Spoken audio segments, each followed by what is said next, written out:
Bonjour à tout le monde. Donc, je suis Cécile Caponi, je suis maître de conférence à l'Université d'Aix-Marseille et je suis membre du tout nouveau laboratoire d'informatique et système qui résulte de la fusion des deux anciens laboratoires d'informatique de cette ville. Donc, vous m'avez invité à faire ces deux présentations qui s'intitulent Apprentissage automatique profond et quelques applications en santé. Donc c'est en deux parties parce que avant de vous parler d'apprentissage profond, il faut que je vous parle d'apprentissage. Et puis ensuite, avant de vous parler de santé, d'apprentissage profond pour la santé, il faut évidemment que je vous parle de tout ce qui est apprentissage profond. Et il s'agit d'une discipline relativement complexe, donc je vais essayer d'y aller doucement. Voilà, donc ce travail, cet exposé a été fait avec mon chef d'équipe, Thierry Artière, qui est le chef de l'équipe Karma, l'équipe d'apprentissage automatique du laboratoire d'informatique et système. Alors avant toute chose, vous avez en haut à gauche et puis en bas à droite deux prédictions en ce qui concerne l'impact de l'intelligence artificielle et de l'apprentissage sur la santé, d'une part par un informaticien, Andrew Ng, qui est un des maîtres de l'apprentissage profond, et d'un autre côté, d'un clinicien, d'un ophtalmologue, qui tous les deux s'accordent à dire que toutes les approches d'apprentissage automatique ont déjà et commencent et auront de plus en plus un impact fort sur la santé. Donc vous voyez à droite, par exemple, en haut à droite, un exemple typique de capteur, c'est-à-dire on le place sur la peau, il capte des signaux physiologiques et ces signaux sont envoyés à un système d'apprentissage ou à un système d'inférence basé sur un modèle précédemment appris. Donc ces capteurs, on en retrouve un petit peu partout, on va le voir. Donc typiquement, l'apprentissage automatique peut justement apprendre des modèles sur les données qui sont captées par de tels dispositifs. Et en bas à gauche, vous avez aussi un autre exemple en santé d'une application classique, j'ai envie de dire, de l'apprentissage automatique, et aussi de toute la discipline de la vision par ordinateur, qui les deux ensemble permettent de traiter ou de déceler certaines choses dans des images radio. Là, par exemple, vous voyez des images de cage thoracique. Vous avez en jaune les annotations qui sont faites, ce qu'on appelle la vérité terrain. Ce sont des annotations qui sont faites par les cliniciens, par les médecins. Et en vert, vous avez la prédiction qui a été faite par un système, par un modèle appris par la machine à partir de données qui sont des données images. D'accord ? Alors parfois le système se trompe. Par exemple ici sur cette image-là, le médecin a annoté aorta thoracique et tortuous, et le système automatique appris le modèle appris par apprentissage a annoté cette image avec les mots-clés, les mêmes que le médecin, et a rajouté le mot-clé mild, qui veut dire léger. Voilà. Donc il y a parfois les prédictions sont exactement celles du médecin, parfois il y a des choses en plus et parfois il y a des erreurs.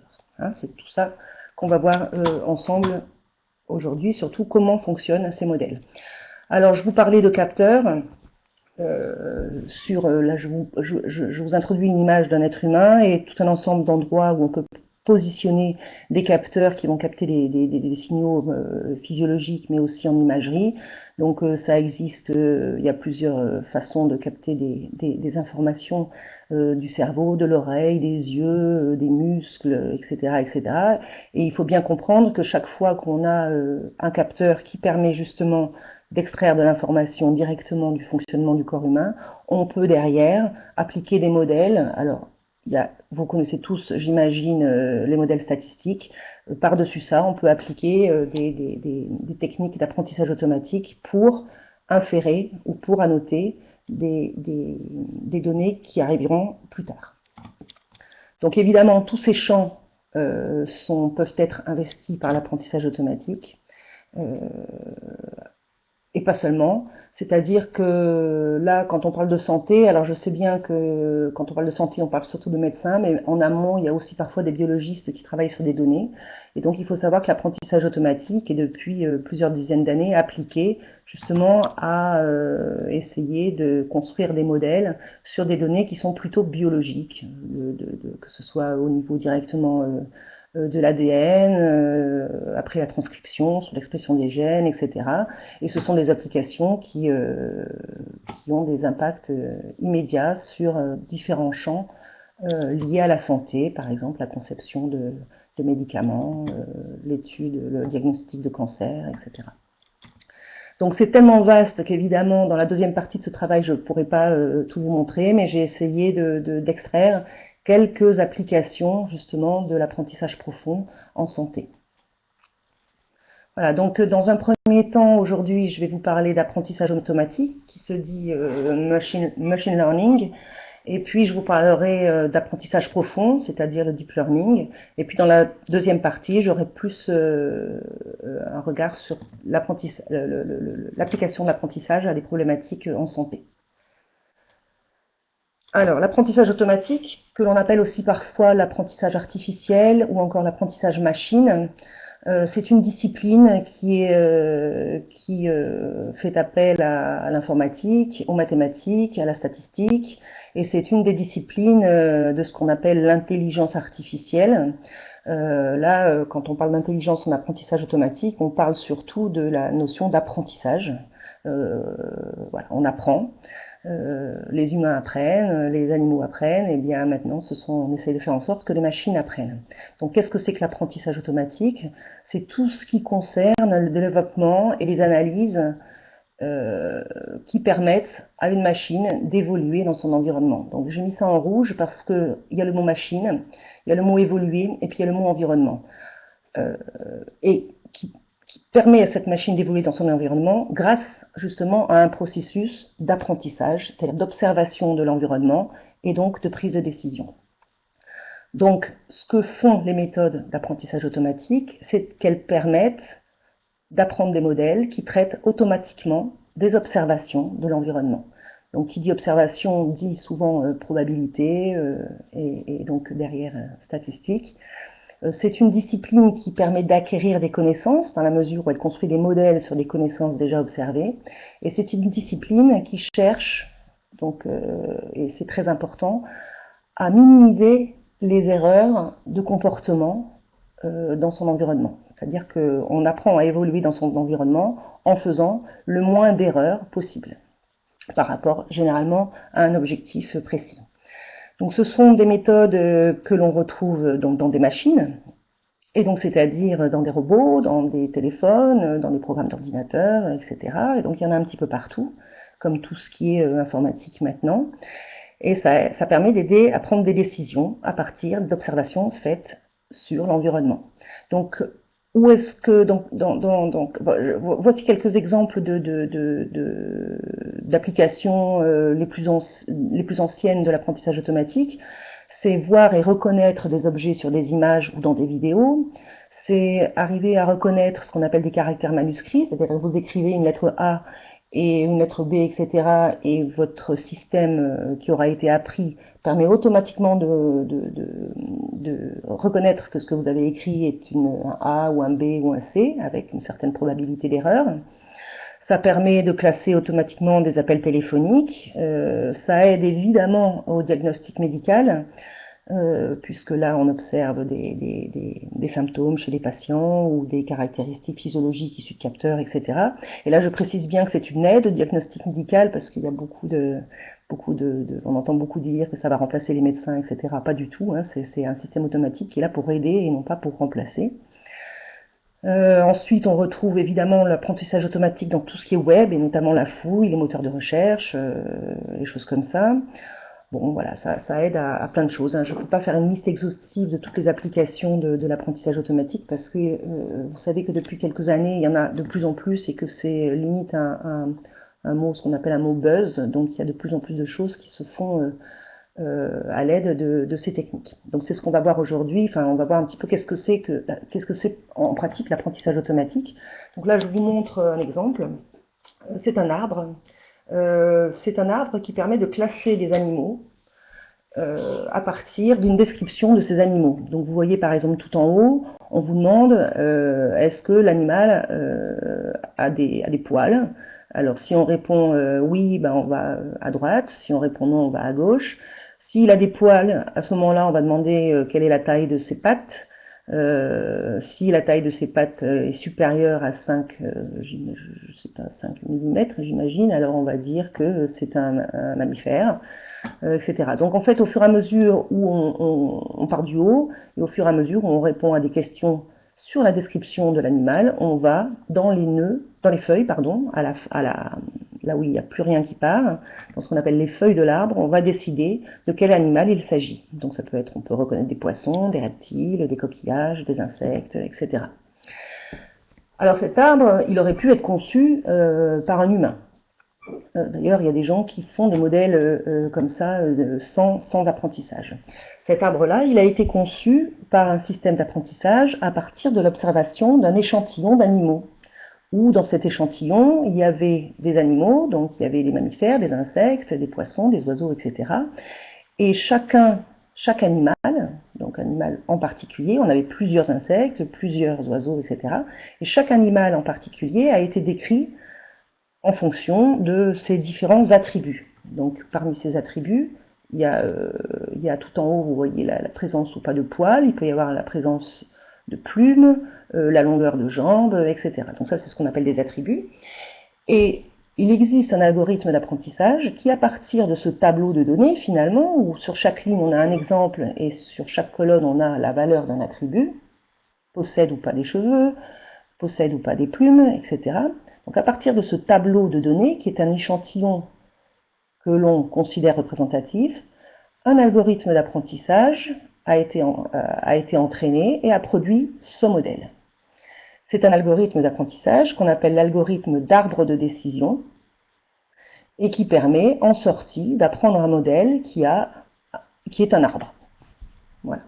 Cet algorithme en particulier, on va le paramétrer, on va lui dire il faut que l'arbre n'ait pas plus que 8 de profondeur, n'ait pas plus que 20 feuilles, etc. On a un certain nombre de ce qu'on appelle hyperparamètres qu'on passe à cet algorithme et qui va produire donc un modèle qui va faire le moins d'erreurs possible sur des nouveaux animaux qui arriveraient. Okay. C'est un algorithme qui est intéressant parce qu'il place tout en haut les attributs qui sont les plus discriminants pour différencier les différentes catégories d'animaux. Voilà, donc ça c'est un exemple de modèle appris par un algorithme d'apprentissage sur la base d'un échantillon de données. Donc l'apprentissage, donc là je viens de vous montrer un exemple de modèle de classification. D'accord ? C'est-à-dire qu'on prend des exemples et on cherche à les positionner dans des catégories ou dans des classes. Donc voici le schéma général de la classification, qui est la classification, c'est une des choses phares en apprentissage, mais il n'y a pas que ça, on va le voir.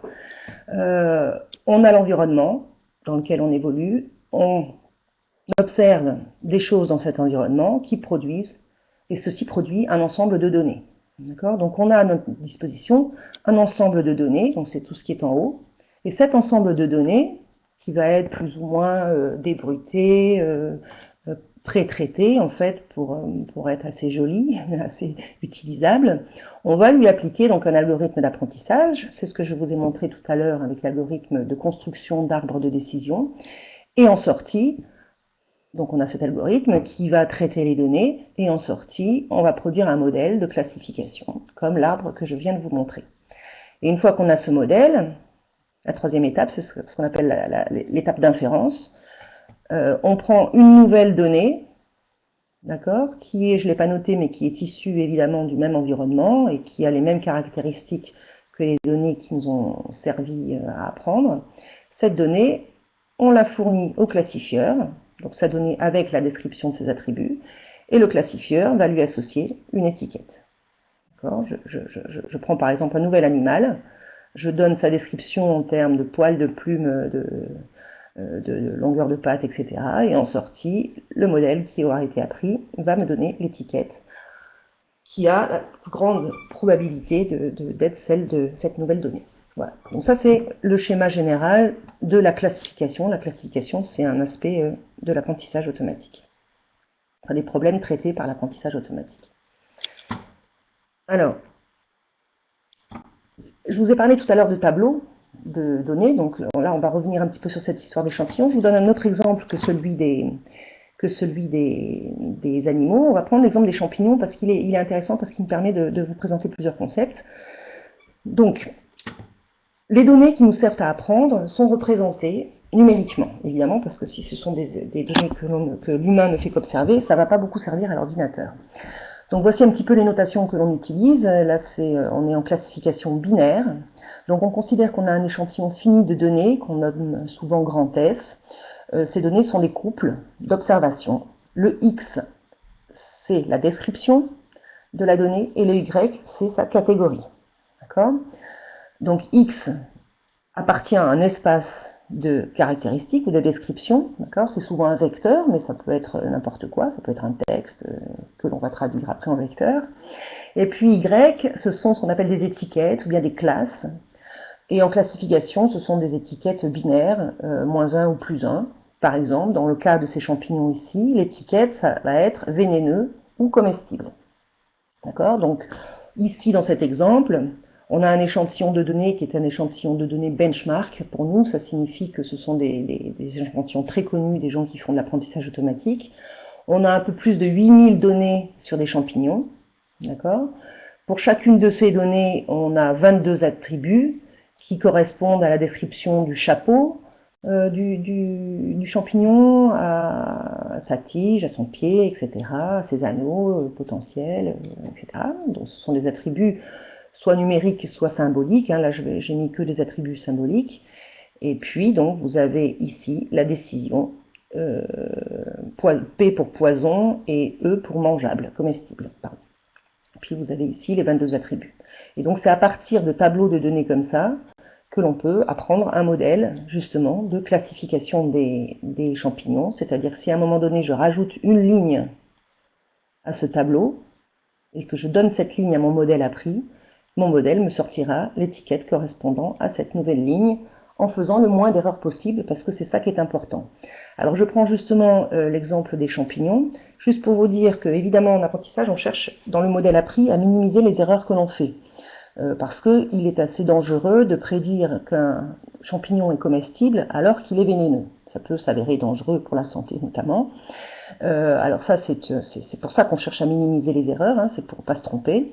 Et dans le cas des champignons, au-delà de la notion d'erreur, on parle aussi de la notion de risque, qui se calcule à partir de l'erreur, et qui cherche à exprimer le fait qu'il est parfois plus dangereux de se tromper dans un sens que dans l'autre. Par exemple, il vaut mieux prédire qu'un champignon est vénéneux alors qu'en réalité il était comestible, parce que tout ce qu'on risque, c'est de jeter un bon champignon, alors qu'il sera beaucoup plus dangereux de prédire qu'un champignon est comestible alors qu'il est vénéneux.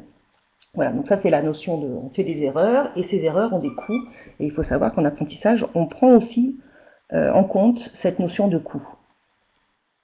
Alors, je ne vais pas forcément en reparler, je vais en reparler un petit peu après, mais c'est juste pour vous dire qu'au-delà de l'erreur, il y a la notion de coût d'une erreur, ou de perte, ce qu'on appelle souvent une perte. Alors, je vais vous montrer comment ça marche pratiquement. Donc là, je vais chercher à apprendre une fonction de classification. Donc une fonction de classification, on appelle ça souvent une hypothèse, qui va me permettre de séparer finalement un ensemble de données que j'ai représenté ici par des ronds verts et des croix rouges. Donc j'ai deux classes. Et puis mes données, je les représente très simplement dans un espace à deux dimensions. C'est-à-dire que chacune de mes données a deux attributs qui sont des réels. Donc quand vous regardez ça, vous vous dites, ah bah c'est facile de séparer ces deux nuages de points finalement, j'ai juste à tracer une droite.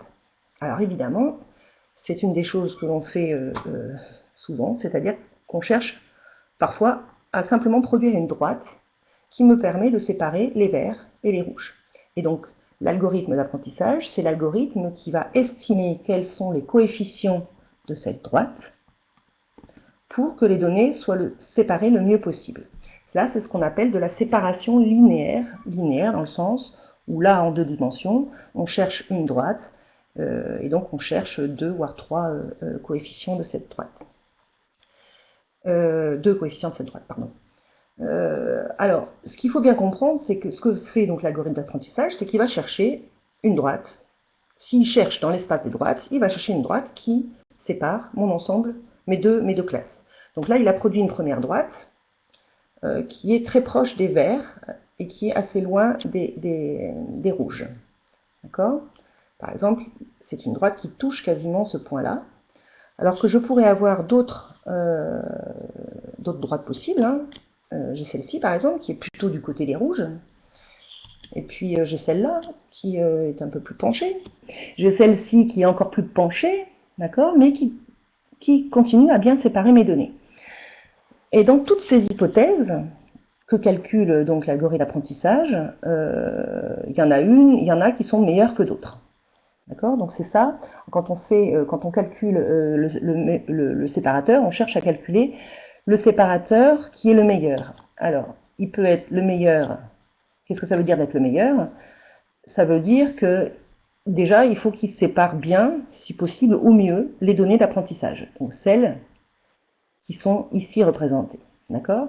Mais il est très important de comprendre qu'il faut aussi que ce séparateur sépare bien toutes les nouvelles données qui vont arriver. Donc c'est pour ça que finalement, l'apprentissage automatique s'appuie aussi sur des notions de distribution jointe de probabilité entre l'espace de description et l'étiquette associée au point. Alors par exemple ici, alors la difficulté dans ce cas-là pour estimer une telle droite, c'est que l'espace des hypothèses, donc l'ensemble des droites qui séparent correctement les deux classes, cet ensemble est infini sur R au carré, d'accord? Donc du coup, la difficulté, c'est d'arriver à trouver, à pas tout explorer, parce qu'on ne peut pas tout explorer, donc il faut qu'on arrive à trouver une droite qui soit la meilleure possible dans un ensemble infini, d'accord? Alors la meilleure possible, comme je vous le disais, c'est aussi par rapport à des données qui vont nouvellement arriver. C'est ce qu'on appelle les bonnes performances en généralisation. Hein, c'est ce qui est ici, et ça c'est une des qualités nécessaires lorsque l'on cherche à produire des modèles par apprentissage. Et puis ensuite, une des choses qui nous guide, c'est la qualité de l'échantillon. Est-ce qu'il y a du bruit? Est-ce que c'est représentatif? Est-ce que les données que j'ai observées sont indépendantes et identiquement distribuées, etc., etc. Donc là, par rapport aux hypothèses précédentes que je vous montrais, un des meilleurs modèles qu'on considère en apprentissage, c'est celui-là. C'est parce qu'il est autant, à peu près, hein, vous pouvez voir qu'il est à peu près autant séparé des verts que des rouges. Donc c'est ce qu'on appellerait peut-être, dans notre jargon, un séparateur à vaste marge. Je ne vais pas vous raconter comment on le fait, mais on se dit que ça, c'est un bon séparateur, parce qu'en généralisation, là, je vais vous rajouter des points. Regardez, je reviens en arrière, je rajoute des points qui sont des nouveaux points que l'on observe et qui n'ont pas servi à apprendre le séparateur. D'accord? Donc ce sont des points qui sont des points test et qui obéissent donc à la même distribution de probabilité qui aurait servi à générer les points d'apprentissage. Donc vous voyez qu'ici, même en introduisant de nouveaux points qui n'ont pas servi à l'apprentissage de cette droite continue à bien séparer mes données, mes deux classes. D'accord? Alors ça, c'est un cas idéal, ça n'arrive jamais dans la réalité. D'accord? Donc, en réalité, bien souvent, là je vous montre, par exemple, si j'avais pris, je reviens en arrière, si j'avais pris ce modèle-là, en généralisation, il aurait donné ça. Il aurait donné, ces points-là auraient été mal classés, d'accord? Ainsi que ce point-là, et ce point-là. Donc on aurait eu quelques erreurs en généralisation. Mais en réalité, on ne peut pas prévoir les points qu'on va nous donner au moment où on apprend. Et donc c'est toute la difficulté d'avoir un bon algorithme d'apprentissage qui soit bon en généralisation. Pareil, là je vous montre un exemple, si j'avais mis ce séparateur, d'autres données auraient été mal classées. Par contre, toutes les données rouges auraient été bien classées. Donc c'est peut-être un séparateur qui serait très bon pour séparer les champignons comestibles en vert des champignons vénéneux en rouge. Il faut peut-être mieux avoir notre séparateur plus proche des verts que des rouges, puisque le coût de mauvaise classification est plus important dans le cas des champignons vénéneux. Donc c'est toujours aussi difficile enfin c'est pas difficile, mais il faut savoir exactement quelles sont les performances que l'on cherche à optimiser quand on apprend un, un, un modèle. Alors parfois, là je vous montre un cas où de toute façon mon ensemble de données n'est pas linéairement séparable, c'est-à-dire que j'ai beau tourner mon problème dans tous les sens, je n'aurai pas la possibilité de tracer une droite pour séparer parfaitement mes données en apprentissage. Alors c'est pas forcément grave, on a des tas de techniques qui vont considérer qu'on a le droit, de faire quelques erreurs, tant que finalement notre modèle reste relativement simple. Donc on va revenir un petit peu là-dessus. Là, je vous parlais justement de modèle simple. Ce modèle de droite, c'est un modèle simple. On n'a que 2 coefficients à apprendre à partir des données. Là, c'est un modèle qui est plus compliqué, où on a 4, 5 ou 6 paramètres à apprendre pour définir l'équation de cette fonction séparatrice qui, pour le coup, sépare très bien les données. Donc, dans ce cas-là, on a un modèle plus difficile à apprendre parce que il y a plus de coefficients à apprendre et qui sépare bien les données. Et dans le cas précédent, je reviens en arrière, on a ici un modèle qui est plus facile à apprendre, puisque c'est une droite et que ça nécessite que 2 coefficients, mais il ne sépare pas correctement mes données d'apprentissage. Et c'est toujours un compromis qu'on doit faire, à savoir le compromis entre ce qu'on appelle la complexité du modèle et le taux de bonne classification sur l'échantillon. Donc c'est quelque chose qui est très très étudié théoriquement et pratiquement, mais je ne vais pas vous faire toute cette théorie-là aujourd'hui. Alors là je vais passer très vite, toutes ces techniques en fait sont à la base de beaucoup de choses dont on entend beaucoup parler dans les médias, la façon de jouer à l'Othello, au backgammon, aux échecs, et puis au Go, plus récemment. L'intelligence artificielle à base d'apprentissage a permis de jouer avec beaucoup de succès à ce jeu très compliqué qui nous vient d'Asie. Donc il faut savoir que le Go ça fait très longtemps que les gens travaillent sur le Go et que ces dernières années, vous le voyez ici, ces dernières années en fait il y a eu énormément d'avancées. Notamment avec le AlphaGo de la société dont vient Google. Ce sont des techniques qui sont nées du deep learning, c'est-à-dire de l'apprentissage automatique, et des techniques qu'on appelle d'apprentissage par renforcement, qui sont aussi des techniques d'apprentissage automatique. Donc les deux mélangés ont permis de fabriquer AlphaGo. Mais je pense que vous n'êtes pas là pour jouer au Go. Donc juste rapidement, l'apprentissage automatique est une discipline qui est assez compliquée parce qu'elle fait appel à beaucoup d'autres, notamment les disciplines à la fois mathématiques, les probas, les stats, tout ce qui est mathématiques discrètes, algèbre linéaire, tout ce qui est analyse et optimisation, etc. Donc il faut travailler en commun avec tous les gens de ces domaines-là. Et d'un autre côté, on travaille aussi beaucoup avec des gens qui travaillent sur les sciences du langage, sur les neurosciences, sur la logique et de façon générale sur tout ce qui est sciences cognitives et intelligence artificielle. Alors, il faut savoir que en 2010, donc il y a maintenant 8 ans, c'est Leslie Valiant de Harvard qui a obtenu le prix Turing. Le prix Turing, c'est l'équivalent du prix Nobel en informatique, puisque ça n'existe pas en informatique. Donc, il a obtenu donc ce prix Turing en 2010, donc relativement récemment et avant la grosse percée du deep learning. Leslie Valiant, c'est quelqu'un qui a posé les jalons de la théorie de tout ce qui était apprenable. Et donc c'était une belle victoire pour toute la discipline de l'apprentissage automatique. Donc ça c'était juste un petit clin d'œil. Alors l'apprentissage, il faut bien retenir une chose, c'est que c'est un processus qui est inductif. À l'inverse d'un processus qui déduit d'un modèle qui déduit des nouvelles choses. Là, c'est un processus qui apprend un modèle à partir de données, donc qui induit un modèle à partir de données que l'on observe. Alors, parmi tous les groupes de méthodes ou d'algorithmes d'apprentissage, il y en a certaines que j'ai listées ici. Alors, je vais les énoncer, mais évidemment, je ne vais pas vous parler de toutes ces machines, de toutes ces méthodes. C'est juste pour que vous ayez une trace de ce qui existe. Alors, il y a plus récemment, on entend beaucoup parler des réseaux de neurones, même si c'est quelque chose qui est assez ancien, on le verra plus tard. Les machines à vecteurs support, qui sont aussi un ensemble de superbes méthodes d'apprentissage automatique. Les arbres de décision que je vous ai montré au tout début, qui ont ce pouvoir explicatif. C'est un modèle qui permet d'expliquer les décisions qu'on prend, et donc c'est pas négligeable, notamment dans les disciplines de la santé. Voilà, bon, il y a pas mal de méthodes. Et puis au-delà de la classification binaire, qui est celle que je vous ai montré avec les champignons, comestibles ou vénéneux, il y a des tas de classifications, de problèmes d'apprentissage qui sont traités par cette discipline. La régression que vous connaissez peut-être, où là on ne cherche pas une classe, mais on cherche une valeur réelle à attribuer à un exemple. On peut traiter des problèmes où il y a plusieurs classes, pas seulement deux, où il y a plusieurs points de vue d'observation des exemples.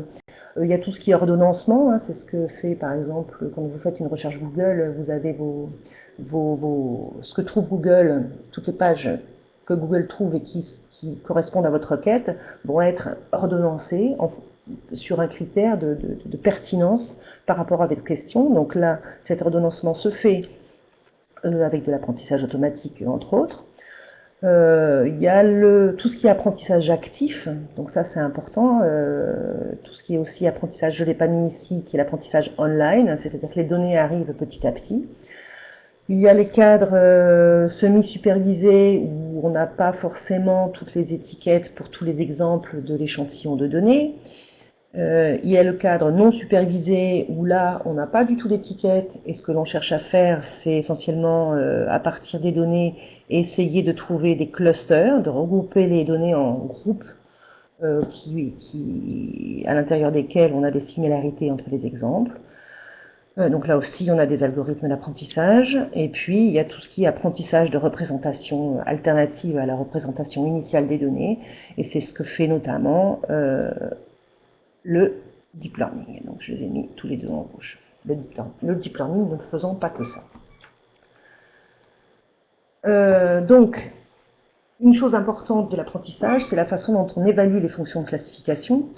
Donc il y a ce que j'ai mis en rouge ici, ce que j'ai mis en bleu ici, c'est qu'on calcule l'erreur, le nombre d'erreurs en fait que l'on fait sur les exemples qui nous ont permis d'apprendre le modèle. Donc combien d'erreurs font ce modèle sur les données qui ont servi à apprendre. Et ici, ce sont les erreurs que fait le modèle sur les données qui n'avaient pas été observées pour apprendre. D'accord? Donc c'est une courbe, donc vous avez en ordonnée l'erreur, et puis vous avez en abscisse le nombre de coefficients, c'est-à-dire en gros la complexité du modèle. Je vous en ai parlé tout à l'heure, soit ça peut être un modèle linéaire, ça peut être des polynômes, ça peut être n'importe quel type de fonction dont il faut apprendre les coefficients. Donc, il faut apprendre les coefficients de l'équation qui définit la fonction. D'accord? Donc plus on a des coefficients à estimer, plus l'erreur sur l'échantillon diminue, et paradoxalement, vous pourrez me dire, mais l'erreur avec des nouvelles données, au bout d'un moment, ça remonte. Alors pourquoi ça remonte? C'est un phénomène que l'on comprend, que l'on connaît très bien, c'est le phénomène, et que vous connaissez certainement très bien aussi, c'est le phénomène de l'apprentissage par cœur. C'est-à-dire qu'au bout d'un moment, on colle tellement aux données, parce qu'on a trop de coefficients, que finalement, tout ce qu'on apprend, ce sont des coefficients qui s'accrochent aux données, qui collent trop aux données, et finalement, on apprend tellement par cœur que quand on a des nouvelles choses qui arrivent, on n'arrive pas à les traiter. Donc ça, c'est un phénomène central de l'apprentissage auquel nous devons faire attention. Donc généralement, on cherche le modèle qui se situe ici, c'est-à-dire un certain consensus entre l'erreur que l'on fait et le nombre de coefficients que l'on cherche à estimer. Donc ça signifie que il faut qu'on teste généralement plusieurs types de modèles, donc plusieurs types modèles techniques d'apprentissage qui traitera bien nos données. Il n'y a pas, c'est ce qu'on appelle le no free lunch théorème, je ne l'ai pas mis ici, mais il n'y a pas de technique d'apprentissage qui fonctionne très bien sur toutes les catégories de données. Donc il faut toujours trouver la bonne.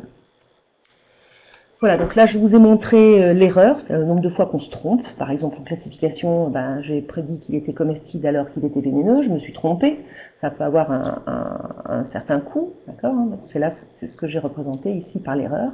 Mais en général, à la place de cette erreur, on peut associer beaucoup d'autres mesures de performance que l'on veut optimiser selon le problème traité.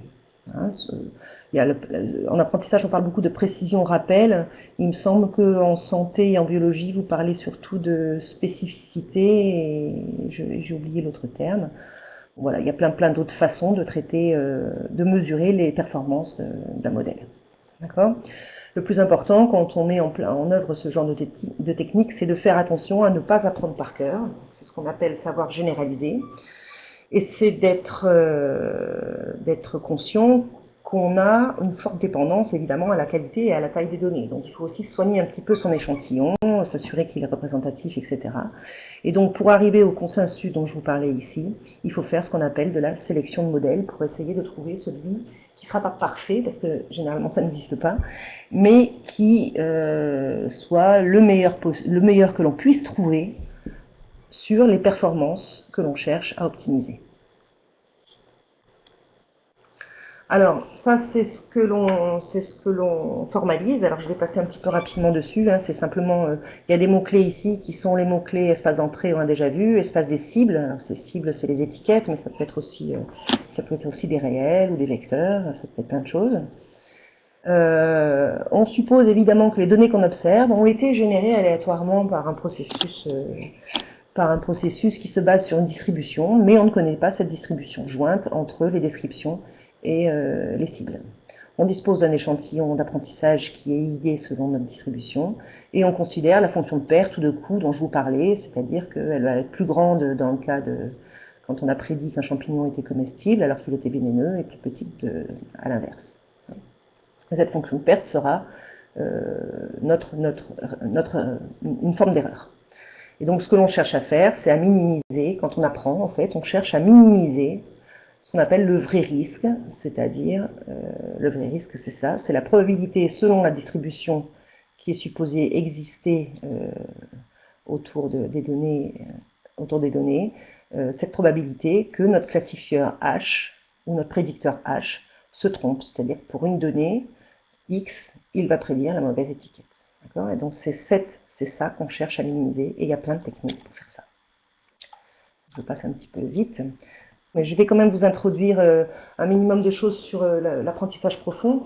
Donc on a entendu beaucoup dans les médias depuis quelques années ce buzz, hein, le deep learning, l'apprentissage profond, et plus généralement, on a tendance à associer l'intelligence artificielle à ces techniques de deep learning. Bon, il faut savoir que l'intelligence artificielle, c'est un petit peu plus large quand même que le deep learning, mais il est vrai que cette technique d'apprentissage est assez bluffante. Et donc mérite vraiment qu'on s'y attarde. Donc c'est des techniques qui sont assez anciennes, mais qui ont été très popularisées à partir du moment où elles se sont mises à traiter des données qu'on appelle multimédia, c'est-à-dire soit des images, ou bien des vidéos, ou bien des textes. Et donc ce sont des techniques qui sont évidemment beaucoup utilisées dans le big data, dans la mesure où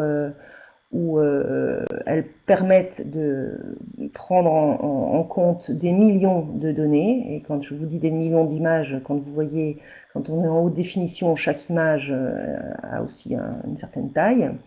Ce sont des techniques qui permettent d'évaluer, d'estimer, pour produire les modèles, des millions de paramètres. Et tout ceci dans des temps, alors je vais dire des temps raisonnables, dans la mesure où on a les bons processeurs qu'il faut, qu'on peut faire du calcul parallèle, etc.